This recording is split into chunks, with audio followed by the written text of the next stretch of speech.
అమరావతి విషయంలో రైల్వే లైన్‌కు భూములు ఇవ్వడంపై రైతుల స్పందన ఏమన్నారనే విషయం మీద ఒక అప్డేట్ వచ్చిందండి. మనం ఇప్పుడు అప్డేట్ మీద తెలుసుకుందాం. అమరావతి ప్రాంతంలో రైల్వే లైన్ కోసం భూసేకరణ చేపట్ట ప్రక్రియ అయితే మొదలైంది. ఇందుకు సంబంధించి అధికారులు నోటిఫికేషన్ అయితే జారీ చేసేశారు. అయితే ఈ ప్రక్రియపై కొప్పురావూరు ప్రాంతానికి చెందిన కొంతమంది రైతులు అభ్యంతరాలు వ్యక్తం చేశారు. వారు తమ ధృవీకరణ పత్రాలతో గుంటూరులోని జాయింట్ కలెక్టర్ ఎదుట హాజరై తమ అభ్యంతరాలను అధికారులకు తెలియజేశారు.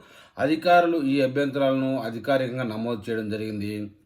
ఈ సందర్భంగా అమరావతి రైతులు మీడియాతో మాట్లాడారు.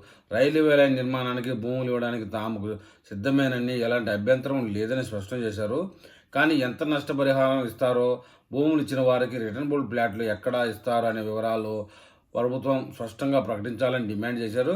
కొన్ని ప్రాంతాల్లో డబుల్ రిజిస్ట్రేషన్ జరిగి ఉన్నాయని ఆరోపిస్తూ న్యాయపరమైన సమస్యలు ఉన్న చోట నిజమైన భూ యజమానిని గుర్తించి మాత్రమే భూములు తీసుకోవాలని సూచించారు. జాయింట్ కలెక్టర్ తమ సమస్యలను పరిష్కరిస్తారని ఆశిస్తున్నామని తెలిపారు. అలాగే రాష్ట్ర ప్రభుత్వం రైతులకు అనుకూలంగా నిర్ణయం తీసుకుంటుందని విశ్వాసం అయితే వ్యక్తం చేశారండి. ఇందులో ట్విస్ట్ ఏంటంటే, రైల్వే లైన్ కోసం భూములు తీసుకున్నప్పుడు కూడా ప్రభుత్వం వారు రిటర్నబుల్ ప్లాట్లు ఇస్తారా రైతులకి? ఇది రైల్వే శాఖకి అమరావతికి సంబంధించినటువంటి సిఆర్డీఏకి ఏమైనా సంబంధాలు ఉన్నాయనేది ఒక అర్థం కాని విషయం.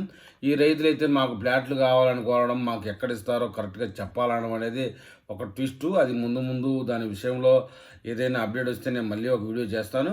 కాకపోతే రైల్వే లైన్కి సంబంధించి రైతులు ఇది ఎదురు తిరిగినా కూడా నోటిఫికేషన్ జారీ చేసేసి లైన్కి సంబంధించినటువంటి భూమిని తీసుకోవడం అనేది రైల్వే శాఖ చేస్తూ ఉంటుంది. రైల్వే శాఖ దీనికోసంగా పనులు ఆపుకునే ప్రక్రియ లేదనేది మనకు తెలిసిన విషయము. అయితే ఈ రైతులు అభ్యంతరాలు చెప్పడం, వారికి ఏమైనా ఎక్కువ బెనిఫిట్ కావాలని కోరుకోవడం, కోర్టుకు వెళ్ళడం లాంటి చర్యలు ఉంటాయి. కానీ ఇలా రిటర్నబుల్ ప్లాట్లు అడగడం, మాకు ఎక్కడ ఇస్తారో అవి రిటర్నబుల్ ప్లాట్లు చెప్పాలనడం, మరి ఇందులో ముందు రాబోయే అప్డేట్లు తెలుసుకుందాం.